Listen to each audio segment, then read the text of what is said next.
제자들 범심의 행복.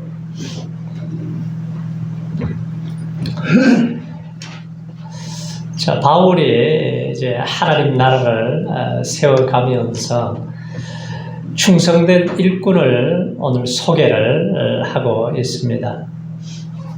이 두 사람은 아마 주님이 오실 때까지 아주 충성된 일꾼으로, 영광스럽게 쓰임받은 일꾼으로 소개되고 있습니다.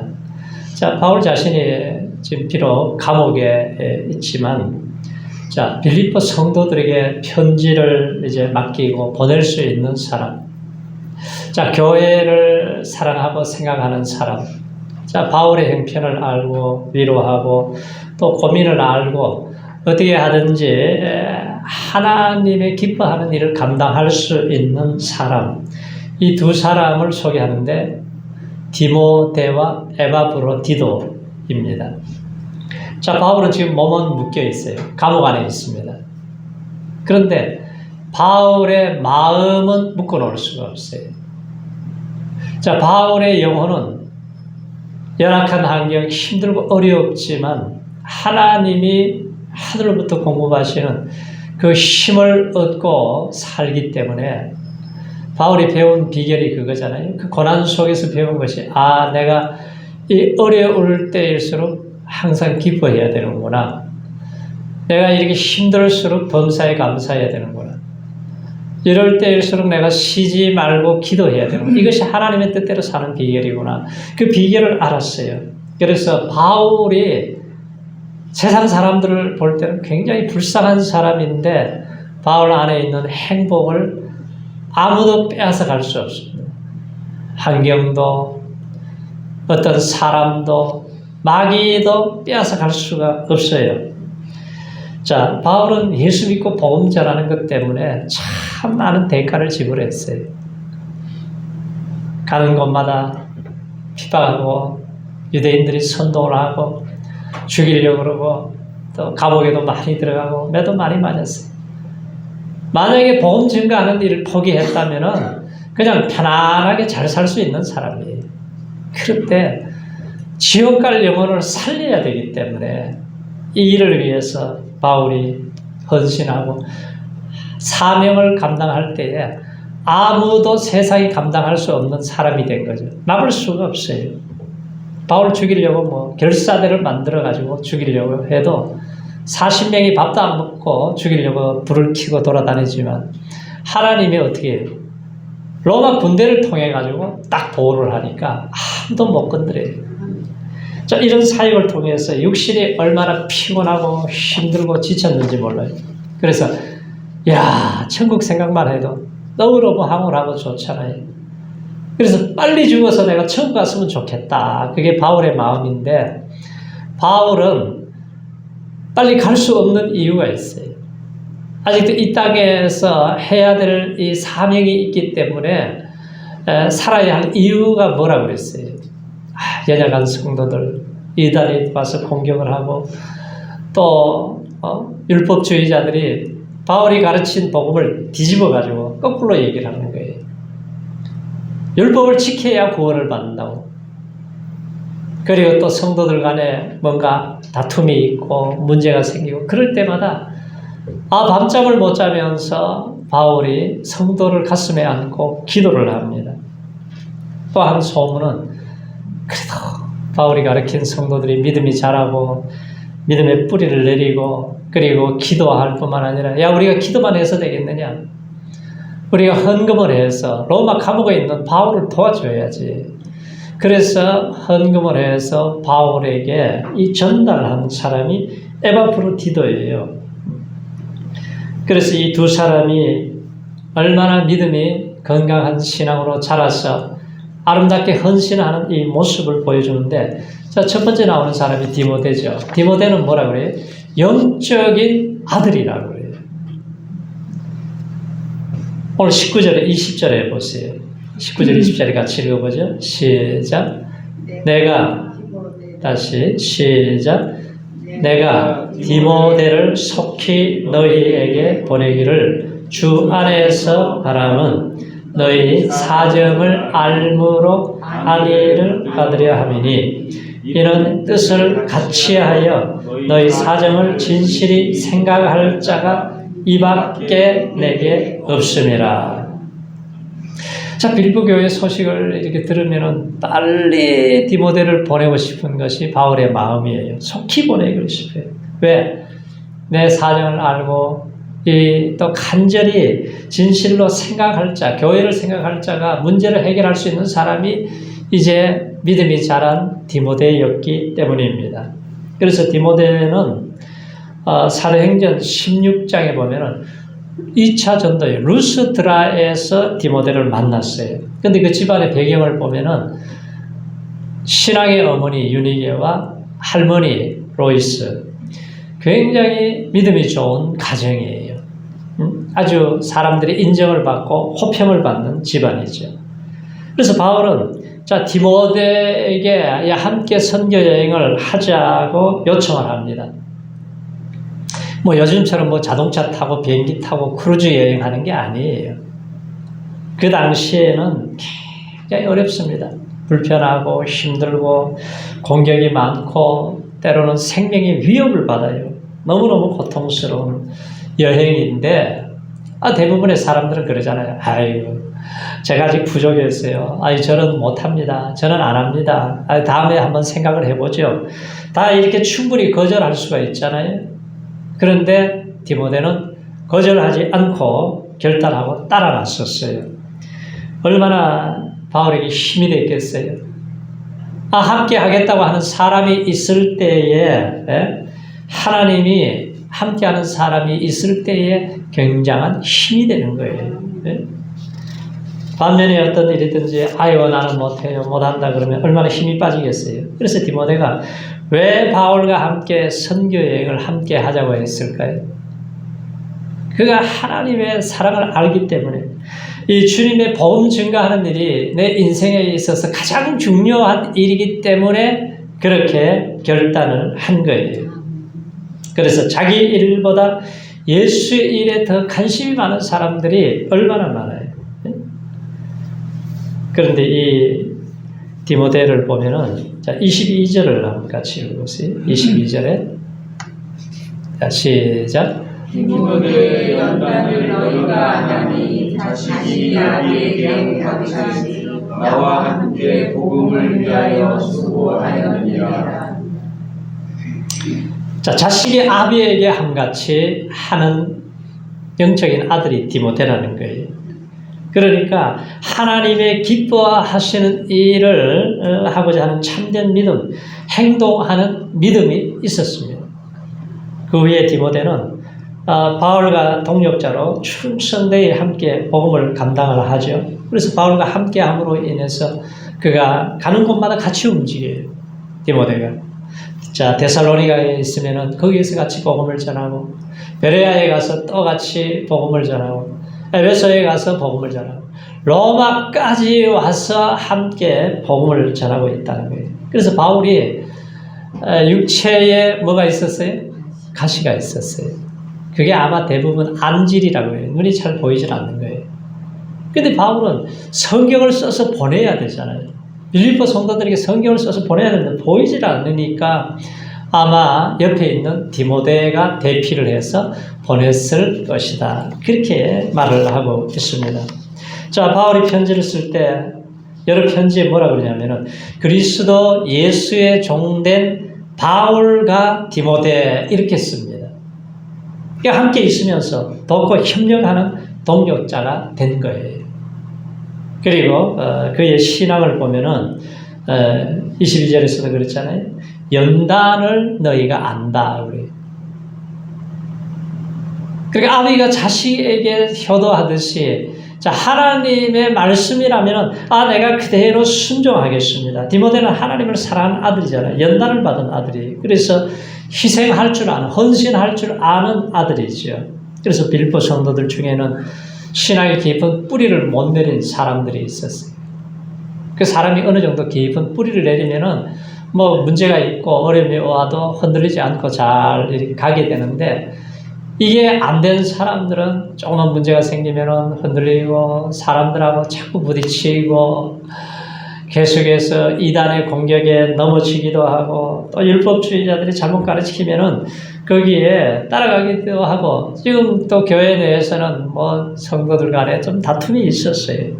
그래서 이 소식을 듣고 안 되겠구나. 빨리 디모데를 보내서 이 문제를 해결해야 되겠구나. 그래서 저들은 자기 일을 구하는 사람, 그리스도의 일을 구하지 아니한 사람들이라는 거예요. 일본의 성자 중에 가가와 도요히코라는 사람이 일본의 내무 대신이 이제 그 아버지가 기생 출신인 여자와 관계 속에서 이제 태어났어요. 그러니까 4살 때 이제 양친이 돌아가고 그리고 난 다음에 얼마나 정신적으로 정서적으로 신체적인 학대를 많이 받았습니다. 그러던 그가 15살 때에 예수를 믿어요.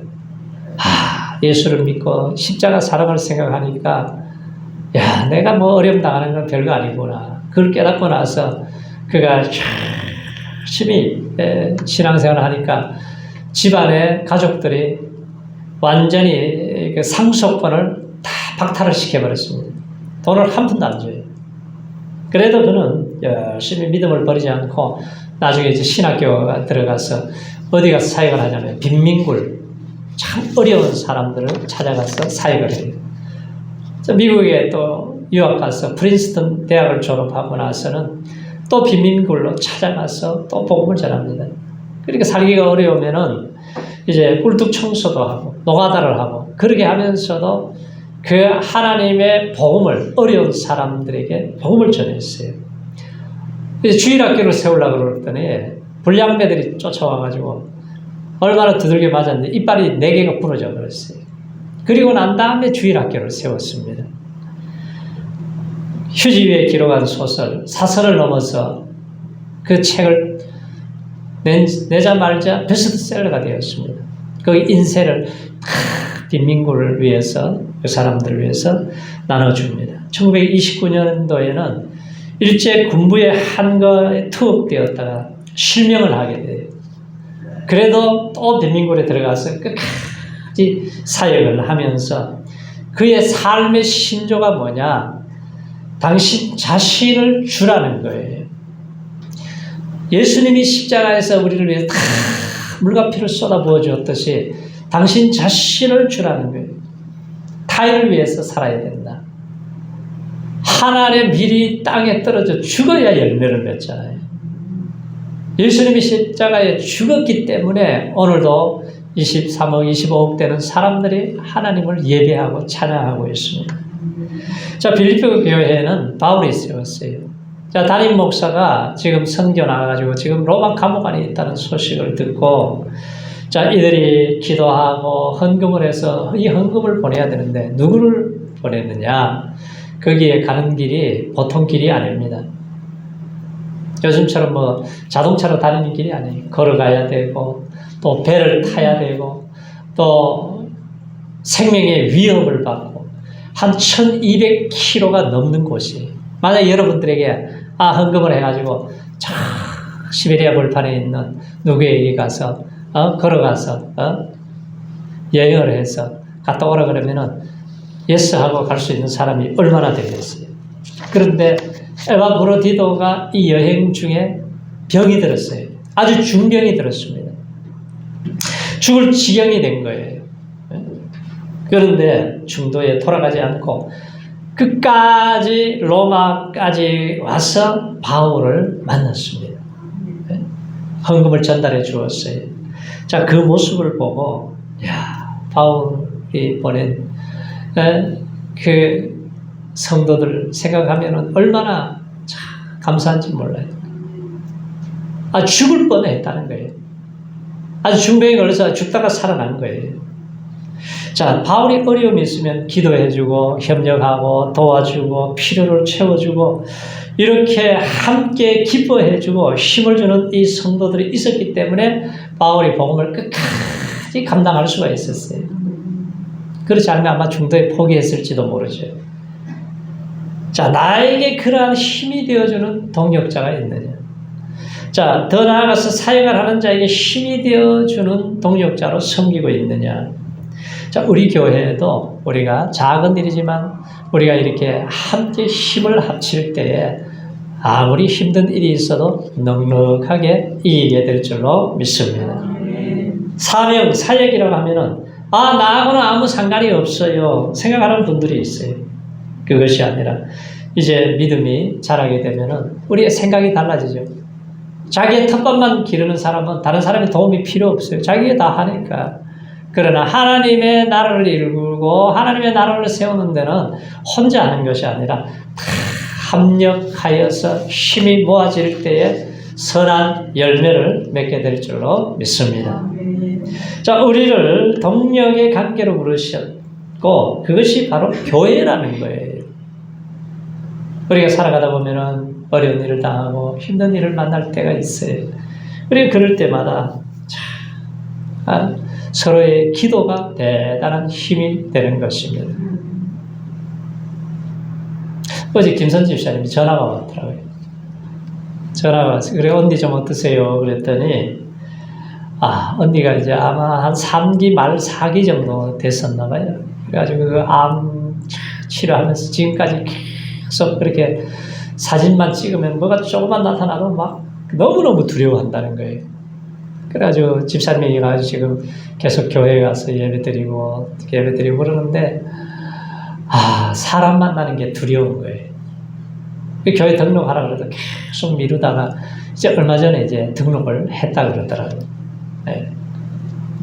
그래서 집사님이 큰일 하는 거니까 아직까지 안 가면 안 되고 더 가시라고 더 가서 자기 혼자서 신앙생활을 할 수 있도록 성도들과 교제도 하고 이제 그 힘들 때 힘이 되어줄 수 있는 사람들이 옆에서 같이 도와주면은 그때 이제 오시라고 그랬어요. 네. 근데 혼자 신앙생활 또 넘어지면은 그걸로 끝이 나버리잖아요. 그래서 한 사람이 이렇게 뿌리를 내릴 때까지는 많은 시간들이 필요한 거예요. 자, 에바프로디도의 신앙을 한번 보세요. 25절에 보면은 그가 어떤 사람인가에 대해서 말씀을 하세요. 25절에 자, 시작. 그러나 에바프로디도를 너희에게 보내는 것이 필요한 줄로 생각하노니 그는 나의 형제여 함께 수고하고 함께 군사된 자요 너희 사자로 나의 쓸 것을 돕는 자라. 예. 바울이 신실하게 믿고 인정하는 자, 하나님의 인정을 받는 자, 나의 형제요 나와 함께 수고한 자, 군사라고 그러잖아요. 그리스도의 군사는 뭐예요? 하나님의 명령이 떨어지면 그대로 움직이는 자예요. 나의 쓸 것을 돕는 자다. 그리고 아름답게 헌신하고 희생하는 종이죠. 페르시아에 카루스 왕이 있는데 이웃 나라를 공격을 해서 정복을 했어요. 그래서 왕비와 그 아들과 왕을 잡아가지고 왔습니다. 이제 사형을 언도하기 위해서 준비를 하고 있는데 마지막으로 이제 물어봐요. 왕에게 만약에 당신을 살려주면은 나에게 어떻게 하겠어? 그랬더니 내 재산 절반을 주겠습니다. 그러면 당신 아들을 살려주면 어떻게 하겠어? 전 재산을 드리겠습니다. 왕비를 살려주면 어떻게 하겠어? 눈물을 글썽이더니 내 생명을 다 드리겠습니다. 그랬더니 이 카루스 왕이 사형 집행하려고 그러다 너무 마음에 감동이 된 거예요. 이 왕이 그래도 모든 것을 희생할 수 있는 이 마음이 참 기특하구나. 그래서 저 왕을 가족을 전부 다 풀어주라. 그래가지고 죽지 않고 살아났다는 거예요. 참된 사랑은 위기의 때에 빛을 발하는 거예요. 나만 살려고 하면 죽는 거죠. 응? 사랑은 남을 위해서 나를 희생하는 거잖아요. 나만 살려고 하면 죽지만 내가 죽고자 하면 살게 되는 거죠. 우리가 죽고자 하면 무서울 게 뭐가 있어요? 두려울 게 없는 거예요. 자, 에바브로디도는 힘들고 어려운 여행이지만 순종해서 출발을 했습니다. 여행 중에 병이 들었어요. 아주 중한 병이 들었어요. 그래서 온 교회가 걱정을 하죠. 자, 27절에 보세요. 제가 병들어 죽게 되었으나 하나님이 저를 긍휼히 여기셨고 저뿐 아니라 또 나를 긍휼히 여기사 내 근심 위에 근심을 면하게 하셨느니라고 그랬습니다. 자, 하나님이 불쌍히 여겨주셔서 이 병을 하나님이 고쳐주신 거예요. 그리고 그의 헌신된 충성스러운 모습을 우리가 마지막 30절을 한번 보세요. 30절에 보면은 에바브로디도의 정말 신앙이 어느 정도 헌신된 사람인가를 볼 수가 있어요. 다 같이 시작. 저가 30절 시작. 저가 그리스도의 일을 위하여 죽기에 이르러도 자기 목숨을 돌아보지 아니한 것은 나를 섬기는 너희의 일에 부족함을 채우려 함이니라. 자, 죽을 병에 걸렸지만 목숨을 돌아보지 않고 하나님의 주신 사명을 위해서 기꺼이 그것을 완수하려고 했어요. 중대에 포기하지 않고 집으로 가지 않고 끝까지 완수했지 않습니까? 야, 이게 보통 1200km면 어디까지 가야 돼요? 우리가 부산 가는 게 몇 킬로예요? 거기 걸어가려면 얼마나 걸립니까? 한 400km밖에 안 되잖아요. 그런데 3배가 되는 거리. 복음을 위해서 목숨을 바쳤어요. 예수님이. 자기를 낮추시기 죽기까지 하셔서 우리를 위해서 다 주셨잖아요. 그래서 에바브로디도가 이 은혜를 아니까 그리스도를 위해 죽기에 이르러도 자기의 목숨을 돌보지 아니했다는 거예요. 그러니까 주님을 섬기고 복음을 위해 수고하기에 죽기에 이르기까지 했다. 그래서 하나님이 이 에바브로디도 정말 그 중심을 보시고 너무 지치고 힘들어서 죽을 지경이 됐지만 하나님이 은혜를 베풀어 주신 거예요. 자, 생명을 위협하는 많은 힘들이 있어요. 그 시대에도 하나님을 위해서 헌신된 사람들도 소수가 있었지만 자기 일만 구하는 사람들이 많았어요. 그래서 말세 때가 되면은 그러잖아요. 말세 때가 되면 고통하는 때가 온다 그래요. 자기를 사랑하고 돈을 사랑하고 자긍하고 교만하고 배반하고 팔고 조급하고 쾌락 사랑하기를 하나님보다 더 사랑하고 경건의 모양은 있는데 능력을 부인하는 자들에게서 돌아서라 그러잖아요. 자, 오늘날 세상 사람들이 말세에 가까워질수록 자꾸 이렇게 변해가요. 그래서 하나님은 돌아서야 된다. 그래서 우리의 신앙이 오늘 디모데, 에바브로디도 이 두 사람을 통해서 이들의 헌신이 영광스러운 교회를 세운 것이 2000년이 지나도록 계속 전해지고 주님 오실 때까지 전해지는 거예요. 조류 중에서 모성애가 가장 강한 새가 펠리컨이라고 그러잖아요. 자, 펠리컨은 자기 새끼들이 먹을 것이 없으면은 자기 가슴에 살을 뜯어가지고 먹입니다.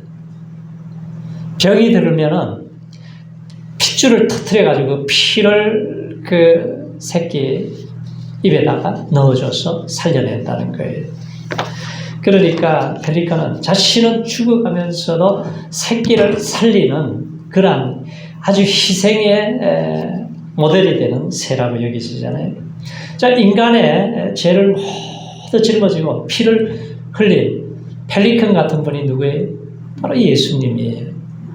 예수님께서 이 땅에 오셔서 인간의 교만과 저주와 죄악과 온갖 질병과 증오와 거짓을 담당하시기 위해서 십자가에서 못 박혀 죽으실 때 뭐라 그래요? 하나님이야, 하나님이 어찌하여 나를 버리셨나이까? 그 고통을 참으시고 결국 십자가에서 승리하셔서 오늘 부활의 영광을 오늘 우리에게 주셨잖아요. 우리가 이걸 생각하면은 내가 뭐 주님을 위해서 조금 헌신하고 희생하는 거 해도 우리는 부족한 거죠.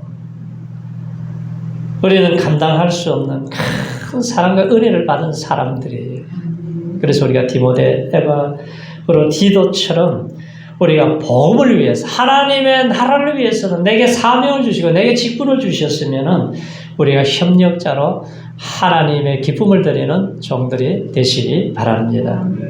설교자 스펄전은 내가 녹슬어서 없어지기보다는 내가 다 인생이 닳아서 없어지기를 원한다 그랬어. 자기 자신이 녹이 슬어서 없어지는 게 아니라 다 닳았어. 온전히 내 인생을 다 따라서 하나님 앞에 드리고 싶다는 거예요. 그래서 우리의 몸을 바치고 우리 인생을 바치고 시간을 드리고 정성을 드리고 우리가 힘을 다해서 하나님의 영광을 위해서 우리가 살아갈 때에 우리 하나님 우리 인생을 복되게 하시고 우리가 주님 앞에 서는 날은 다 성공자로 서게 될 줄로 믿습니다. 반드시 믿음으로 승리하시기를 축원합니다. 할렐루야.